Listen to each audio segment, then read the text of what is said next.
us. We love you. We appreciate you. And the time is yours. Shabbat Shalom, everyone.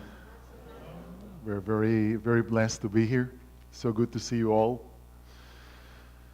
Wow. I want to comment about what we just read from the Torah, because this is the Torah portion for this week. So how much I want you all to come to Israel. What we just read about the binding of Isaac. Apparently I'm one of the only crazy tour guides to do that.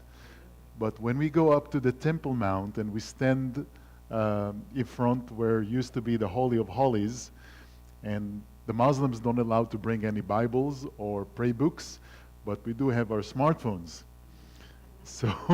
So we take our smartphones and we read what we just read over here, the binding of Isaac, as we are looking on the rock of sacrifice inside. So this is one comment about this. And also the Haftarah you read about the prophet Elisha. And one of the things that I like in this particular portion is that the woman, the Shunammite, take her dead son. But the husband, he asked her, "Where are you going?" She left her son, but she went to the house of the prophet. And the husband suspected, where are you going? And she said, "I'm going to the house of the prophet." And he asked her, "Why are you going to the house of the prophet? This ain't the day of Shabbat or the first day of the Jewish month." Now, for me, this is mind-blowing, because that means that already at the days of Elisha, there was a custom to come to the house of the prophet on the day of Shabbat, like we all do today. You see my point? So actually, this synagogue, and all synagogues or all churches, actually came from the house of the prophet. The house of the prophet is like the prototype of the synagogue. And people used to visit the house of the prophet already back then. So this tradition, what we do today, is a very old one. So after saying that, I want to dedicate for next, I think we're going to do 40 minutes. Before we start, I want to remember all the hostages that are now held in Gaza, 101, and we are praying for their fast, safety release. And we also want to pray for our soldiers who are fighting right now, and I'm talking both Israelis and American soldiers, because I believe that we are fighting together today on the same side. All the soldiers that are fighting in Gaza and fighting in Lebanon today. We would like to speak a little bit about Capernaum. Actually, I'm going to add a little bit to what I'm usually telling about Capernaum. I also want to tell you a little bit about the area of the Sea of Galilee, and then we'll speak about Capernaum, the town of Yeshua. And why I would like to speak about Capernaum? Because it's so important, and also because we live only 10 minutes away from there. So when my wife takes the kids for their Friends' Day, that's where they go. They go to the Sea of Galilee for bathing and playing with the kids, right where Jesus met the first disciples. So it's 10 minutes away from our home at the Golan Heights.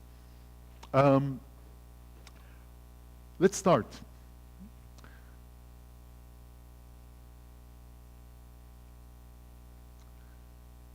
When Yeshua heard that John had been put in prison, he withdrew to Galilee. Leaving Nazareth, he went and lived in Capernaum, which was by the lake in the area of Zebulun and Naphtali, to fulfill what was said through the prophet Isaiah, "The land of Zebulun and Naphtali, the way of the sea beyond the Jordan, Galilee of the Gentiles. The people living in darkness have seen a great light.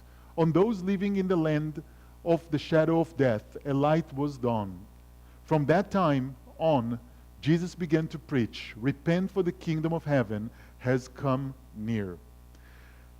So ladies and gentlemen, I think everyone must come at least once in their life to the Holy Land.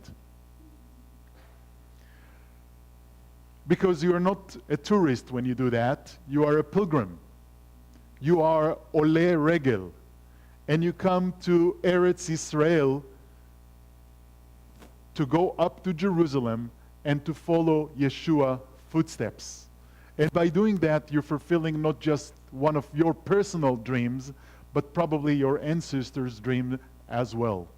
And for the first time in the history, you can actually take a plane and come to Israel.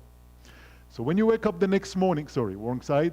When you wake up in the morning on your second day in Israel, hopefully that's what you will see from your hotel window. And that's the Sea of Galilee, Lake Kinneret, freshwater lake, the lowest lake in the world, minus 650 feet under the sea level.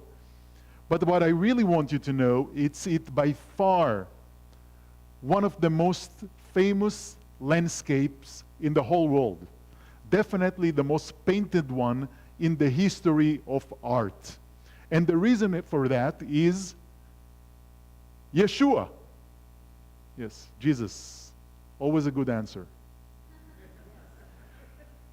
Yeshua was active in this area for almost 3 years in his life, between two major events: being immersed at the Jordan River by Yohanan the preacher, and the crucifixion in Jerusalem.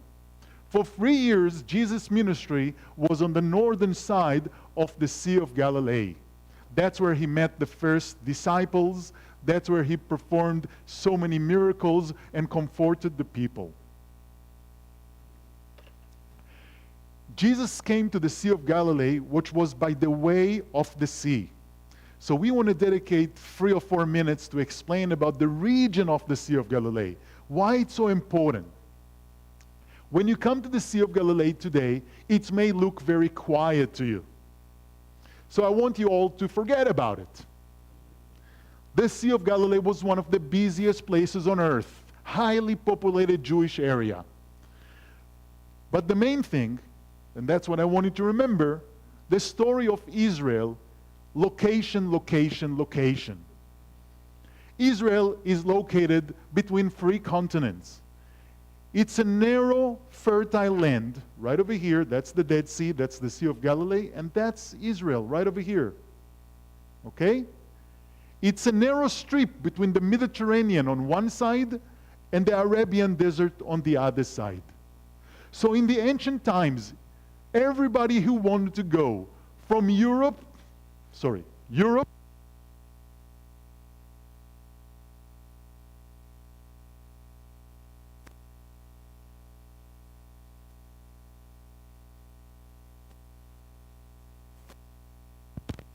help me. There we go.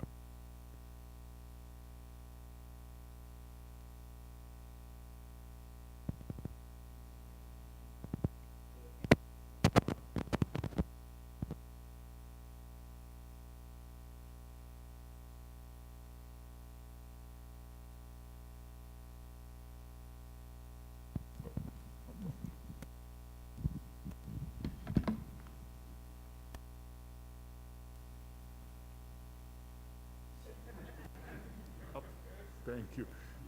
Thank you for on that side. How's that? Wonderful. So location, location, location. If you want to cross from Asia down to Africa, or from Europe down to Africa, you must go through Israel. It's strategic location. That's why everybody wanted to conquer Israel.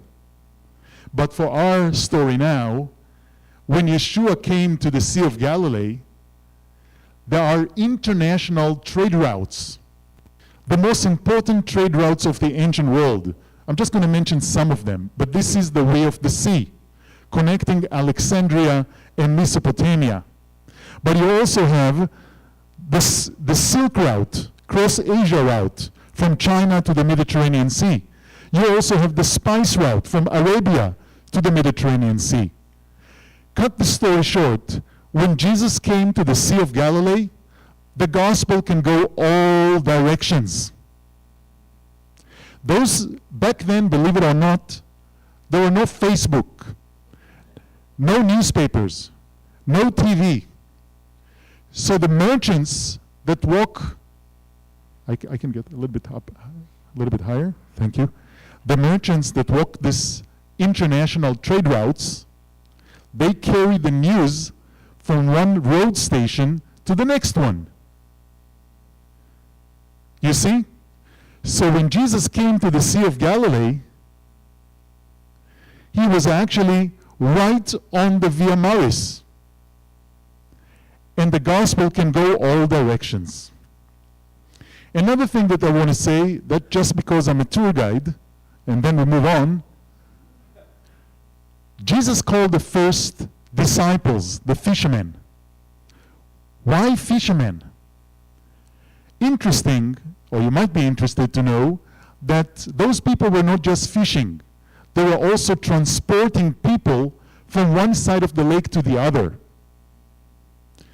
The lake is a part of the international junction, and there were boats crossing it all the time.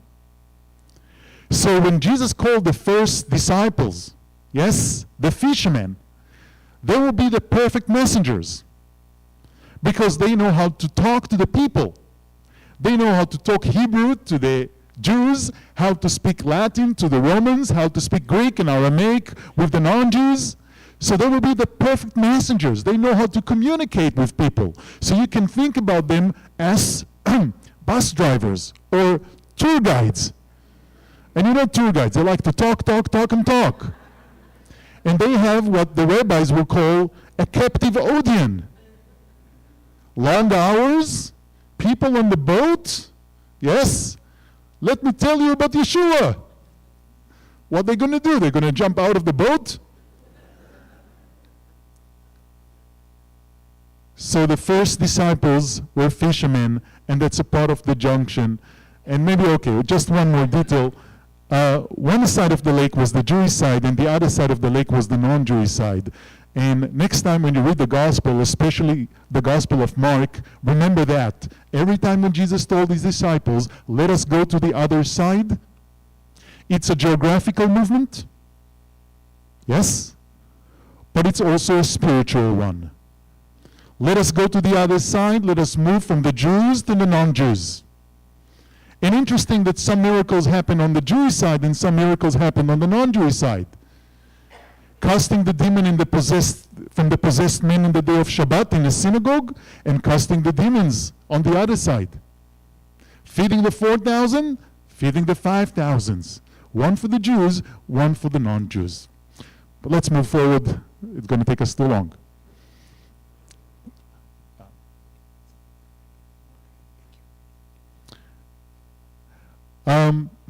Okay. This is the picture of Capernaum from 1905. For 1,000 years, nobody knew where Capernaum is, and that's how it was first discovered at 1905. Now, why Capernaum is so important? First of all, in the Gospel, it's second only to Jerusalem. It's mentioned 16 times in the Gospel. 16 times. And if you go and count all the miracles that Jesus performed that are written on the three synoptic Gospels, 1/3, it's 30 altogether, 10 out of the 30, 1/3 of the miracles happened at Capernaum. And Jesus, thank you so much, is the man of Capernaum. I mean, in his childhood, he's the man of Nazareth. But in his adulthood, he's the man of Capernaum.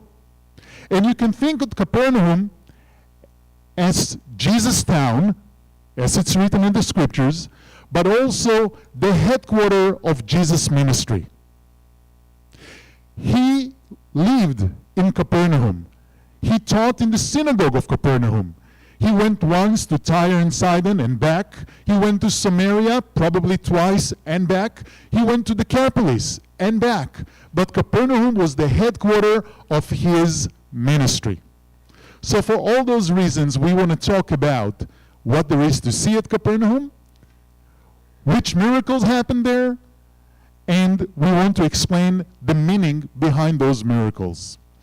So, 1/3 of the miracles, this is where Jesus started his ministry by casting the demon from the possessed man in the day of Shabbat. That's where Jesus healed Peter's mother-in-law. That's where Jesus healed the paralytic man. Remember, they had to break the roof. That's where Yeshua sent Peter, go and catch the fish, and they found the coin inside the fish. That's where Yeshua healed the woman with the blood issue. That's where Yeshua resurrected the daughter of Jairus, the head of the synagogue. That's where Yeshua healed the slave of the Roman centurion who built the synagogue for the Jews. That's where Yeshua healed the 2 blind people and the mute person. All that happened at Capernaum. But even that did not convince the community there. And Jesus rebuked them. Woe to you, Capernaum! At the end of the days will be lighter to Sodom and Gomorrah than to you. What the meaning of the name Capernaum? You want to try and say it in Hebrew? You're good with Hebrew. Kfar Nahum. You know it. So what's the meaning of Nahum? Nahum means it's a person, maybe prophet Nahum, but Nahum also means, Kfar is a village, Nahum is somebody's name. But Nahum also means Nechama, which means comfort or consolation. Like Isaiah 41, when Prophet Isaiah said, comfort, comfort my people, he said, Nachamu, Nachamu Ami. But Nechama also means salvation. Like Simon the righteous, he was waiting for the Nechama, for the comfort of Jerusalem. He was waiting for the Messiah. He was waiting for salvation. So you can think about Capernaum as the village of salvation. And maybe it was a game on words. You, Capernaum, you think you're going up to heaven, like your name, village of salvation? No, you're going down to hell. Maybe it was a play on words. What there is to see at Capernaum today? You can see 3 circles over here. We're just going to do it very quickly. The red one, it's the synagogue of Capernaum. The yellow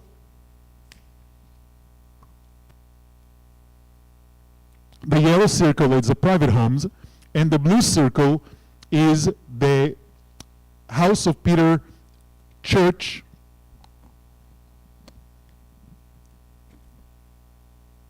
If you look at the center of the blue circle, you would see a house. That's the house of Peter. And later, the house of Peter became a church. By adding those walls to it, it became a great octagonal, 8 phases shape church. This is the synagogue of Capernaum today. Those are the 2 main attractions, the synagogue and the house of Peter. And I want to say, I think I lost it. The synagogue of Capernaum, unfortunately what you see here in the picture is not from the time of Yeshua. The Jews always built the synagogue in the best location in town. So the archaeologists, Catholic archaeologists, excavated under this synagogue and they found the previous synagogue, yet not from the time of Jesus. But I'm happy to tell you that the mystery of Capernaum was solved about 2 years ago. We found the elements, the architectural elements that came from 1st century Capernaum Yeshua synagogue. And apparently they were right under our nose. All this time, you know where they've been? In the parking lot, separating between the line of cars. So next time when you come to Israel and you're Capernaum, don't rush like the other groups right into the site. Just stay a while next to the bus station, next to the parking lot, and you will see the true pieces from Capernaum synagogue. They are still there. I hope nobody listened to me and will steal them. But what you see over here, this is one piece. This is a piece, a link from a pillar. Those links were placed one on top of the other, plastered from the outside, supporting the roof of the synagogue. And this is the dark local basalt rock. And right next to it, this is, I think, mind-blowing. How many of you have been in Capernaum before? But you didn't see, oh, we have some. Did you ever seen that? That was in the storage rooms, and nobody thought it's important. Friends, this is a menorah, 7 branches menorah. It discovered 1973 by the French Catholic archaeologist over there, and they didn't think it's important. So the first time I ever seen it was a year ago. And I took a picture for you. This is 7 branches menorah from Jesus' 1st century synagogue. So this menorah was there when Jesus was in a hurry. Yes? We're usually in a hurry on Friday before the synagogue. And he came and he cast the demon from the possessed man in the day of Shabbat. This menorah was there. Okay? And later, when before the last Passover, Yeshua came back to the synagogue. Yes? And he taught them, I am the bread of life in this synagogue. Okay? One of the people praying in this synagogue is Matthew. Yes? Matai? He lives there. Do you want to meet Yeshua? Yes? Do you? You can come next week. That's his regular synagogue. That's where Jesus was teaching on a regular basis every Shabbat. So, the next thing I want to show you. Oh, sorry, that's the house. That's Peter's mother-in-law house. So I want to talk about this for 2 minutes. First of all, sometimes I guide evangelical groups. Sometimes I guide Catholic groups. And I always, they might be surprised that Peter, the first pope, had a wife. He must have, because he had a mother-in-law, you see? So this is the house of Peter's mother-in-law. And that's where Yeshua lived when he was in town. And he moved from the synagogue, from the public area, to the private home. And he felt compassion. And he healed Peter's mother-in-law from her fever, and she immediately stood and started serving them.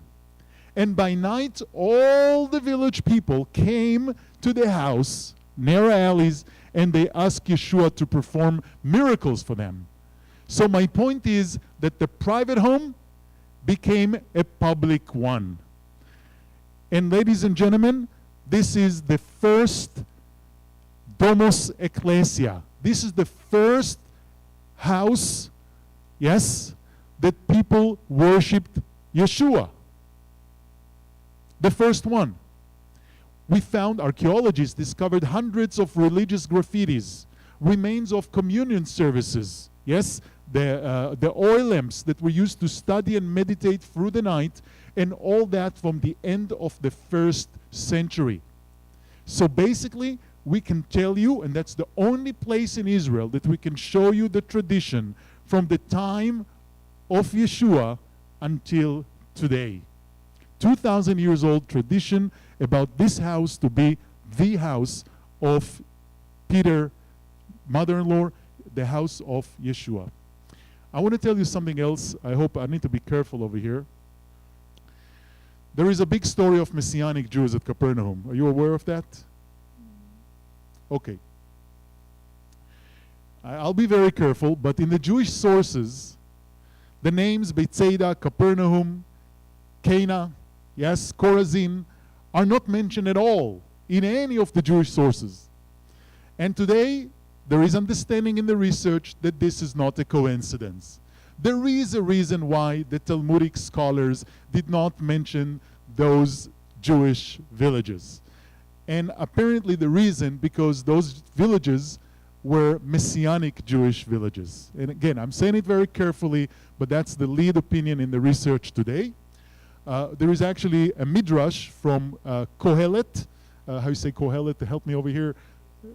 Ecclesiastic, Midrash Rabbah for Kohelet from the 6th century and the 7th century AD. They ask over there, who are the meaning, who are the Jews that believe, that's why I have to be careful over here, and it says over there, it's the people of Capernaum. So we have an evidence from the town, from the Midrash, that on the 6th, 7th centuries, it means 600 years after the time of Jesus, there were Messianic Jews living in this village. And probably they are the one that built the beautiful synagogue that we saw earlier, the White Synagogue. And we found a lot of evidence for that. So here, I said it. Until the 7th century, until the Muslims came and probably sent them to the exile. Okay? Let's move on, with your permission. That's what I want to dedicate the next 10-15 minutes. Speak about the meaning of miracles. And after Jesus had finished instructing his 12 disciples, he went on from there to teach and preach in the towns of the Galilee. Now when John, who was put in prison, heard about the deeds of the Messiah, he sent his disciples to ask him, "Are you the one who is to come, or should we expect someone else?" So we want to talk about this scripture for the next 10 minutes, and we want to start with answering two fundamental questions. The first question will be, who is John? The second will be, who is the one we've been waiting for? You see? So, ladies and gentlemen, I want to ask you, who is John? And by the way, as a good tour guide, I only ask questions that you may know the answers. Good morning, everyone. Shabbat Shalom. Who is John? Who is cousin? True. What else? Who is John? All right. I should have let Gerard. I should have given you the last option to answer, but yes, you got the answer too quick. Can you say it up loud, please? If we'd accept it, he's Elijah. Do you know, by the way? Because Jesus said so. So everything you answered is true. I was fishing for this specific answer to make my point. Okay? Because Jesus said so twice, that if you accept it, he's Elijah.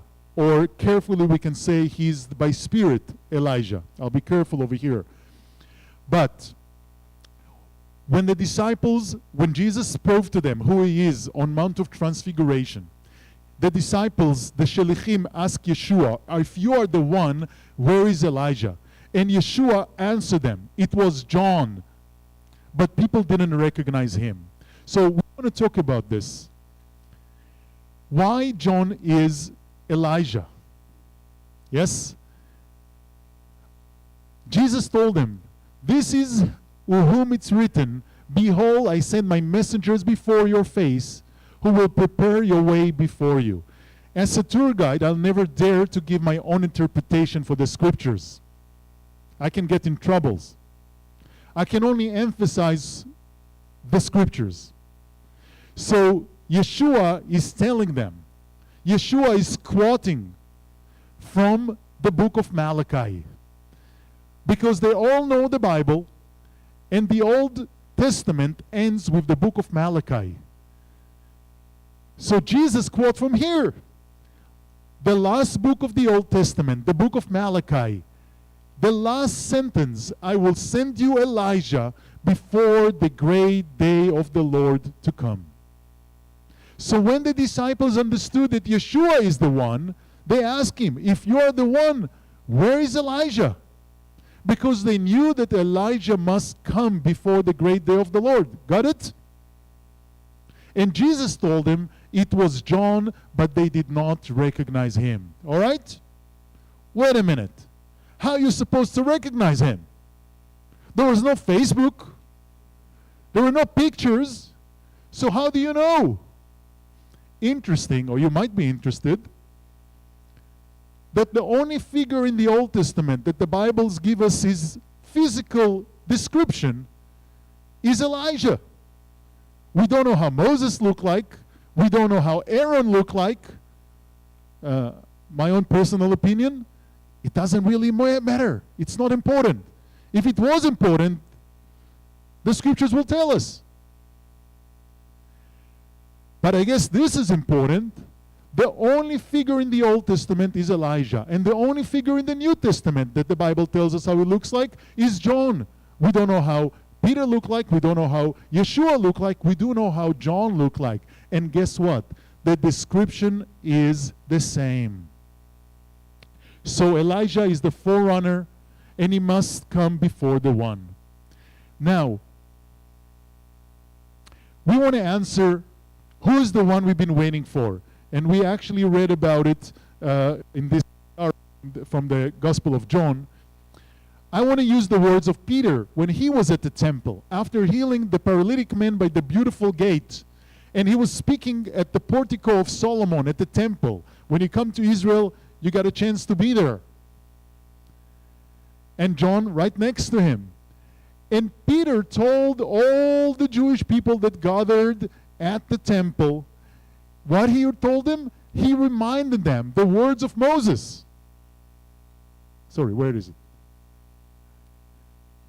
So this is Acts 3, 22-23. Peter at the portico of Solomon.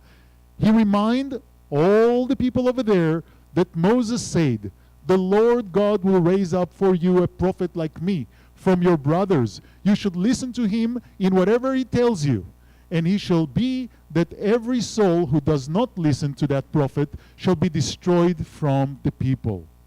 So, ladies and gentlemen, Peter recommends all of us to go and read Deuteronomy 18. Okay? So if you wish, this is homework for you. Not by me. Okay? And I just want to summarize what we learned, or what I learned from Deuteronomy 18. By the way, this is a quote from Deuteronomy 18:18. Deuteronomy 18 speaks about true true prophet and a false prophet. And what we learned over there, first we learned that God don't need a prophet. And this is something that we need to remember. Because we asked God to give us a mediator. It says over there that when we stood before God in Mount Sinai, we couldn't stood before His holiness. And we asked God to give us a mediator. So we ask for it. We also learned there is a true prophet and there is a false one. And you need to know the difference, not to follow the false prophet. So far, I think we counted about 50 false prophets in the history of Israel. Okay? About. How do we know if the prophet is real or not? He needs to prove himself with great miracles, great signs. He must teach according to the law of Moses. If he teach you a different Torah, it's a false one. And third, he shall not die. So, excuse me. Oh, my fault.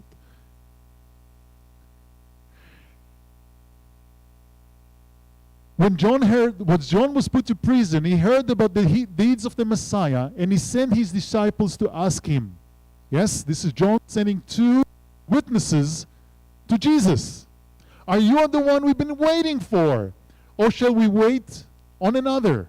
So he also refers, are you the one? And what Jesus is answering him? Yes, it's me. He answered, Jesus replied, go back and report to John what you hear and see. Ladies and gentlemen, you can do with your fingers just like that. Okay? Because this is a list. Jesus replied, go back and report to John what you hear and see. The blind receive sight, the lame walk. Those who have leprosy are cleaned, the deaf hear, the dead are raised, and the good news is proclaimed to the poor. Ladies and gentlemen, if you want to remember anything from this teaching, what's behind another meaning of those miracles? Those are signs that proves who he is. Those are signs that proves that he is the one. And I want to tell you that we found the same list of things to do in 3 separate scriptures. And one of the greatest discoveries of our time, you probably heard about the Dead Sea Scrolls. Nothing to do with the Dead Sea. Okay, they were found next to the Dead Sea. Some people call them temple scrolls. We didn't find a good name for them. But this is by far the most important discovery of archaeology ever. And this amazing discovery was found on November 29th, 1947. Now, I'm just the tour guide. I am not in charge on the miracles department. I mean, even if I believe that something is a miracle, I'm not going to tell you it's a miracle. It's not my job. Okay? But there is incredible coincidence that those scrolls were stashed in a cave like this in the desert outside Jerusalem for 2,000 years. And then on the same day when the UN declare to divide the land between the Jews and the Arabs, the Jews said yes, the Arabs said no. On the same day, those scrolls came to our hands. Now, ladies and gentlemen, we cannot exaggerate how important it is. Like one of my teachers like to say, Professor Elior, it's like you clean your house before the Passover, you move the refrigerator, and you found another house. It's a complete library that nobody knew about. Thousands of little pieces, unfortunately, that came from over 230 separate scriptures. This is by far the oldest version of our Bible. The next time that we have a complete version of our Bible will be 1,000 years later. Sorry, I'm talking Old Testament. New Testament was not written yet. This goes back to 2,250 years ago. The oldest biblical scriptures ever to be found. How do you know that your Bible is authentic? Yes? How do you know that your Bible is the same Bible that Jesus had?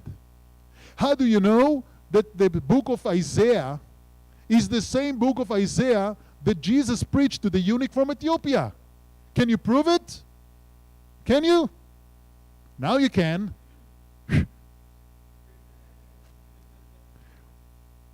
They found 16 or even 20 copies of Isaiah, okay, in the Dead Sea Scrolls, but not only biblical scrolls, but also sectorial, holy scriptures. This is the vassal, this is cave number 4, this is cave number 1, this is the Dead Sea, and this is the picture of the Dead Sea right over here. And this is the shrine of the book, this is the shrine of the book, the home of the Dead Sea Scrolls today in Jerusalem, in the Israel Museum in Jerusalem. And I'm trying to purchase a better resolution, but this is the great Isaiah scroll, one of the 7 scrolls that were found in perfect condition. And this is go back 150 years before the time of Christ. And it's exactly like the book of Isaiah that you have in your hands. Just some small, tiny differences like E, U, A, or extra letters, but exactly the same book of Isaiah that we have in our hands. I'm not going to embarrass Dolev right now, but I can let him try and read it. But it's in Hebrew, and every child in Israel can read it. And what you can read over there, you see the Nun and the Chet and the Mem and the Vav. This is Nachamu, Nachamu, Amen. The great Isaiah scroll. So this is incredible discovery. And what we found over there is the words that we knew from Isaiah.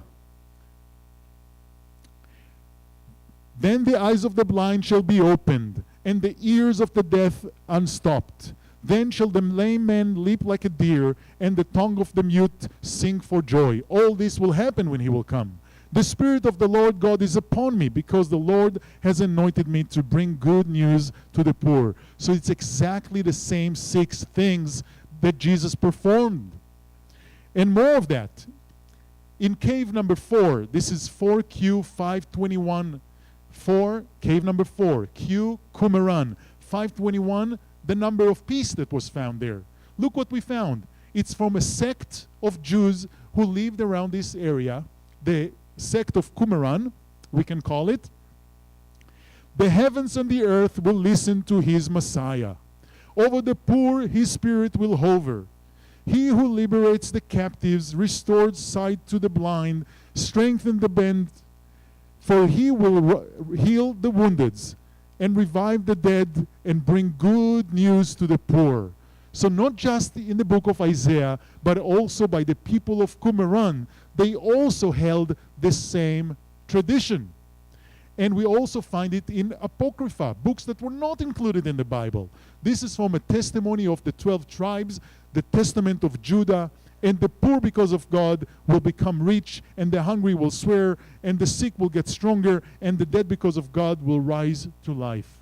So ladies and gentlemen, we have it from 3 different sources. What's the meaning behind those miracles? Those are signs that proves that he is the one we've been waiting for.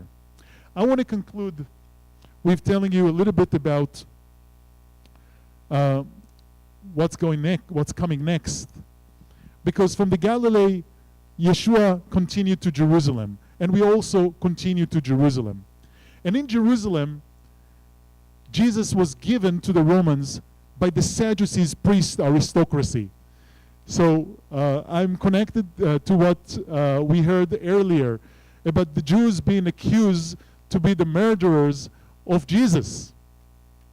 Okay? So Yeshua was given to the Romans by this priest corrupted aristocracy. They were corrupted priests that bought their position with money, and they exploited the people. And when Jesus came to the temple, what Jesus did? He turned the tables. He told them, you made my house into dens of thieves and robbers. And later he told the parable of the wicked tenants. So it says over there that from that moment, the priest wanted to give Jesus to the Romans to crucify him, because he undermined their authority. He preached against them in their own temple, accusing them to be corrupted. And they gave him to the Romans, and they told the Romans he claimed to be Messiah. Because one word the Romans really hated, Messiah. Sorry about Messiah. Messiah means problems. Messiah means hope. You see? But it's not necessarily that the people that shouted, crucified him, it's the same people that shouted, bless you who come in the name of God. All 12 disciples were Jews. All 4 gospel writers were Jews. Many of the Jews accepted Jesus as their Messiah, but some did not. Cut the story short, the Sadducees priest, yes, gave him to crucifixion. On Mount Beatitudes, remember? Jesus was preaching the Sermon on the Mount. Is he teaching them a new Torah? It's a preaching on the 10 Commandments. So Jesus fulfilled the conditions. He proved himself with great miracles. He taught according to the law of Moses, and they could not fail him. And the Sadducees priests wanted to prove that he's not the one. You think that he's the one you've been waiting for? He can't be. Look at him. He's humiliated, crucified, dead on the cross. By crucifying him, they tried to prove that he's not the one. And his resurrection proved that he is. Thank you very much. Shabbat shalom, everyone. Okay. You can go up. Okay, how was that? Don't we all want to make a journey to Eretz Yisrael? I don't talk that long on the tour. That's, oh, stop. But yes, wow, that was fantastic.